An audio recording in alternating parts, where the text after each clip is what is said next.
तंत्र अधिक दिनों तक टिक नहीं पाए। जब भी संविधान के मूल भाव को कमजोर करने की साजिश होती है तो आप इस बात को देखते होंगे कि कहीं ना कहीं से इस सुखबुगाहट भी शुरू हो जाती है, जो सुखबुगाहट वर्तमान में उन भावों को कमजोर करता है जो न्याय के सिद्धांतों के विपरीत हो। भारत का संविधान व्यष्टि नहीं, समिष्टि के उस भाव के साथ हम सबको जोड़ने की एक नई प्रेरणा देता है। कोई व्यक्ति अगर ये कहता है कि मैं न्याय से ऊपर हूं, मैं संविधान से ऊपर हूं, मैं व्यवस्था से ऊपर हूं, तो मुझे लगता है कि वह भारत की संविधान की अवमानना कर रहा है। अगर कोई व्यक्ति कहता है कि बनाई गई व्यवस्था पर मेरा विश्वास नहीं, जो मैं कहूंगा वही सब कुछ होगा, ये नहीं चल सकता। और आज का ये दिवस हम सबको भारत के इस महान संविधान के प्रति उस समर्पण भाव के साथ आगे बढ़ने, उन संकल्पों को आगे बढ़ाने की एक नई प्रेरणा का दिवस है। हम सब उत्तर प्रदेशवासी भारत के संविधान को सम्मान देते हुए उन सभी राष्ट्र नायकों को, जिन राष्ट्र नायकों का एक ही ध्येय था और वह था राष्ट्र प्रथम का भाव, उस राष्ट्र प्रथम भाव का एक दस्तावेज भारत के संविधान के रूप में हम सबके सामने है। और यही वर्तमान के हमारे संकल्पों को, देश के संकल्पों को एक नई ऊंचाइयों तक आगे बढ़ाने में मददगार होगा। मैं आज के इस अवसर पर पूरे प्रदेशवासियों को 77वें गणतंत्र दिवस की एक बार फिर से हृदय से बधाई देते हुए अपनी शुभकामनाएं देता हूं। धन्यवाद। जय हिंद। सबसे ऊपर रखा था। हमारा संविधान हर नागरिक को इसका अधिकार प्रदान करता है। भारतीय गणतंत्र ने एक ऐसा खुला समाज बनाया है जिसमें हर नागरिक राष्ट्र के लिए अपने विचार रख सकता है। आज के दिन देश के सभी नागरिक संविधान द्वारा प्रदत्त इन अधिकारों का उत्सव मनाते हैं। अभी हमने राज्य स्थापना का रजत महोत्सव मनाया है। हमारे पूर्व प्रधानमंत्री भारत रत्न श्रद्धेय अटल बिहारी वाजपेयी जी ने हमें छत्तीसगढ़ राज्य की सौगात दी थी। हमने उनके जन शताब्दी वर्ष को अटल निर्माण वर्ष के रूप में मनाया है।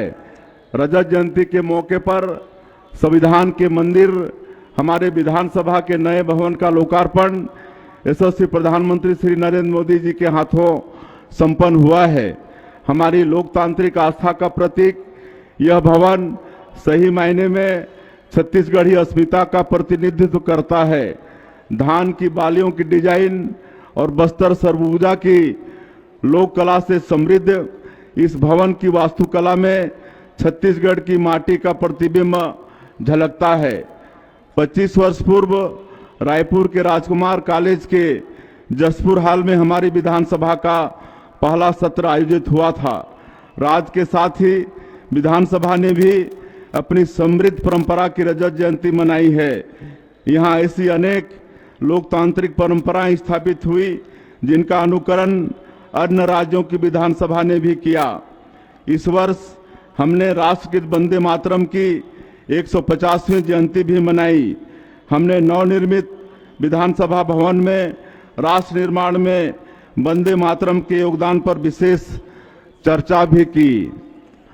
सुकमा जिले के कोंटा से लेकर मनेन्द्रगढ़, चिरमिरी, भरतपुर जिले के सीतामढ़ी, हरचौका तक प्रदेश के हर कोने में लोगों ने वंदे मातरम का सस्वर गान किया। मां भारती की प्रशंसा में लिखे गए हमारे राष्ट्रगीत का यह सम्मान बंकिम दा को सच्ची श्रद्धांजलि है। यह वर्ष डॉक्टर श्यामा प्रसाद मुखर्जी का 125वां जयंती वर्ष भी है। एक राष्ट्र एक निशान एक विधान के माध्यम से उन्होंने मां भारती की अखंडता के लिए बलिदान दिया। जब जम्मू कश्मीर से धारा 370 हटाई गई तो यह राष्ट्र की ओर से डॉक्टर मुखर्जी को सच्ची श्रद्धांजलि थी। इस बार हमने जनजातीय गौरव दिवस के अवसर पर धरती आबा भगवान बिरसा मुंडा की 125वीं जयंती भी मनाई।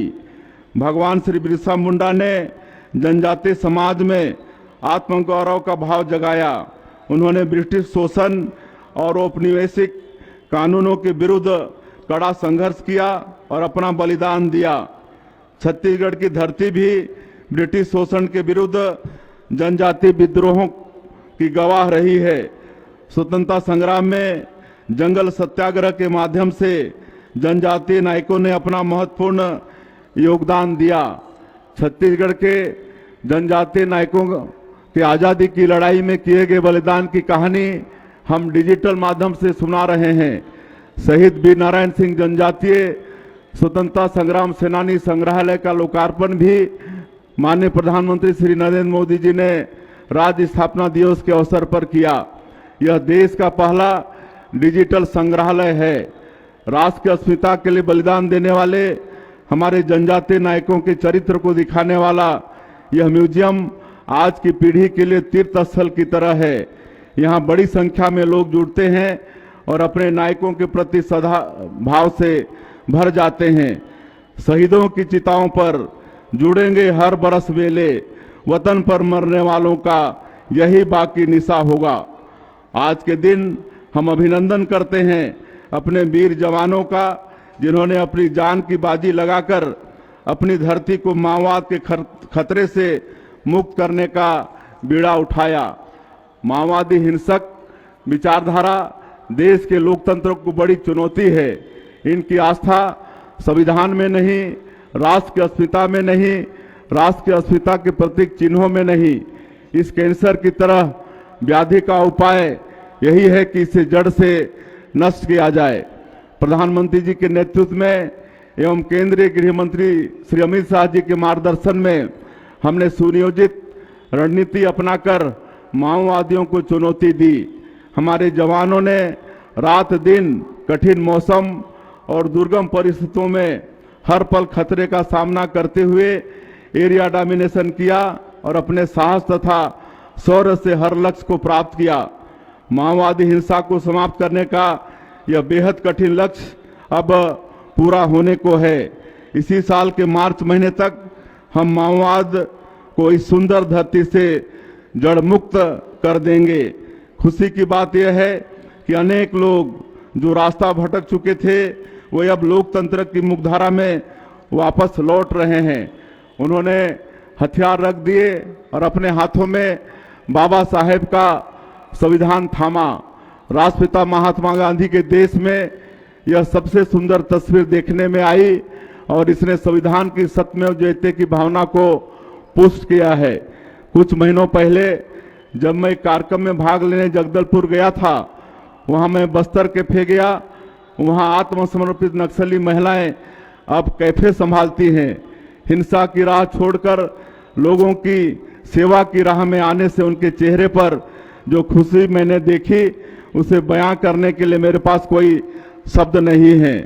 हर काली अंधेरी रात के बाद नई सुबह होती है। अब नक्सल मुक्त क्षेत्र में विकास का सूरज दमक रहा है। बच्चों के चेहरे से भय का साया हट गया है। उनके हाथों में और अखंडता सुनिश्चित करने वाली बंधुता बढ़ाने के लिए दृढ़ संकल्प होकर अपनी इस संविधान सभा में एतद द्वारा इस संविधान को अंगीकृत, अधिनियमित और आत्माकृत करते हैं। जय हिंद।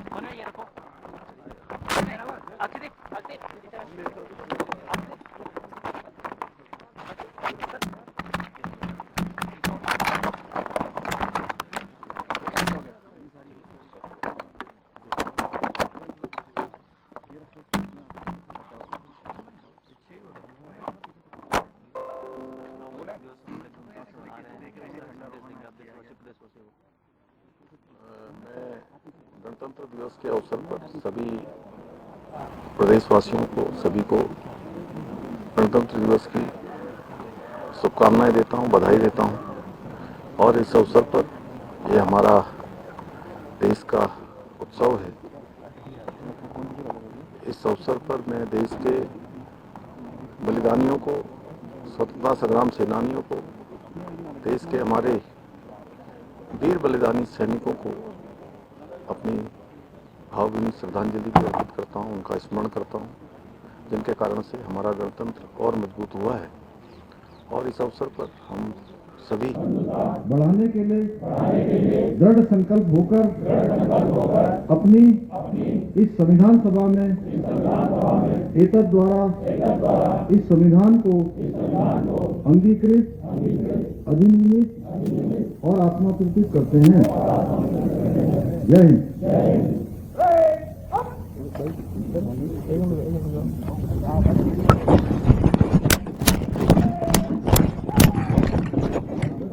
कि 21वीं सदी का ये तीसरा दशक उत्तराखंड का होगा, उसको बनाने के लिए हम लोग पूरे संकल्प के साथ आगे बढ़ेंगे, उसको धरातल पर उतारेंगे। मैं इस अवसर पर सभी को अपनी शुभकामनाएं देता हूं। सम्मान नागरिक सत्ता को कल पूरा 1 साल हो रहा है। इसके साथ ही हमने पिछले साल लगातार डेमोक्रेसी को बढ़ाने के लिए लगातार प्रयास किए हैं। अब अगले इस साल किस तरह का लक्ष्य रहेगा अगर बात की जाए तो? देखिए, जब समान नागरिक संहिता का 1 साल पूरा हो रहा है, मैं सबसे पहले सभी अपने प्रदेशवासियों को बहुत बधाई देता हूं कि उन्होंने हमारे प्रधानमंत्री श्री नरेंद्र मोदी जी के नेतृत्व में हमारे संकल्प को पूरा करने के लिए हमको अपना आशीर्वाद दिया था।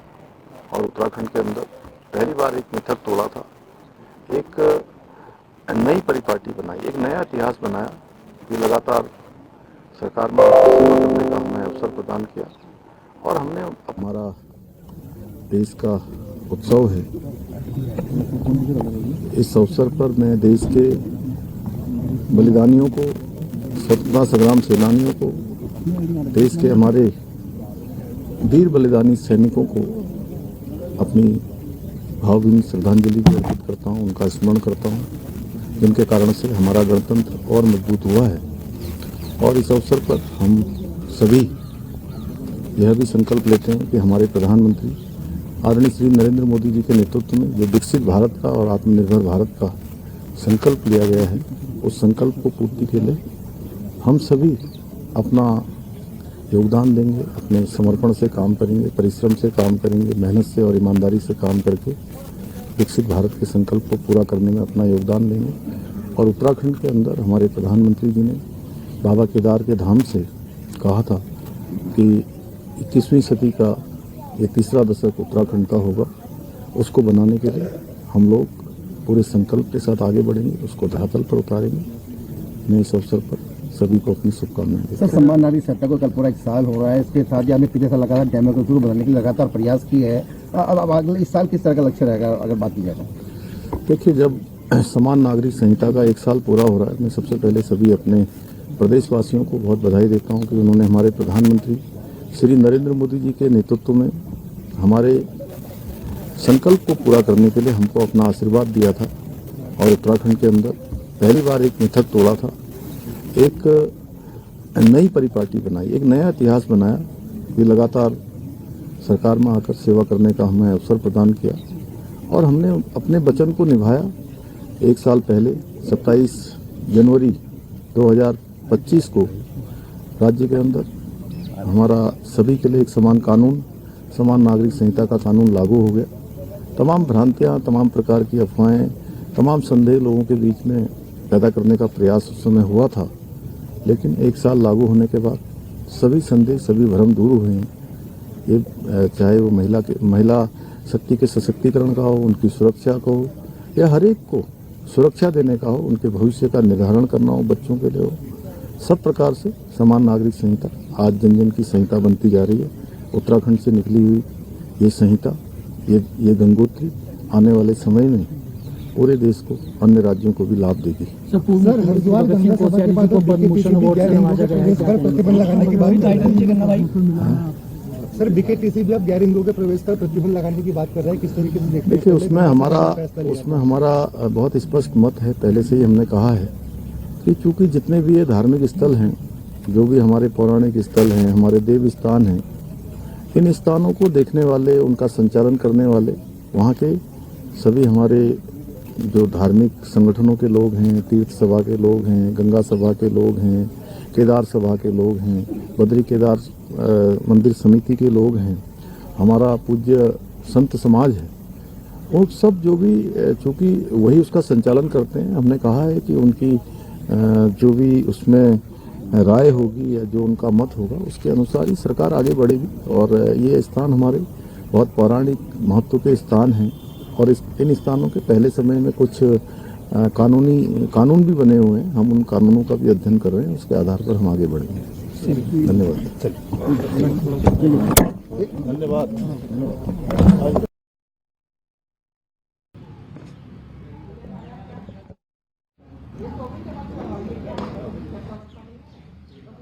केंद्रीय मंत्री शिवराज सिंह चौहान आप देख सकते हैं गणतंत्र दिवस के इस मौके पर सलामी लेते हुए, और फिलहाल ये विशेष कार्यक्रम का आयोजन जो है वो हो रहा है 77वां गणतंत्र दिवस। इस मौके पर देश भर में आज कई जगहों पर विशेष आयोजन हो रहे हैं, और केंद्रीय मंत्री शिवराज सिंह चौहान को आप फिलहाल देख पा रहे हैं। सुरक्षा बल और तमाम जो सुरक्षा कर्मी हैं उनसे वो हाथ मिलाकर आज के इस बेहद खास मौके पर शुभकामनाएं दे रहे हैं।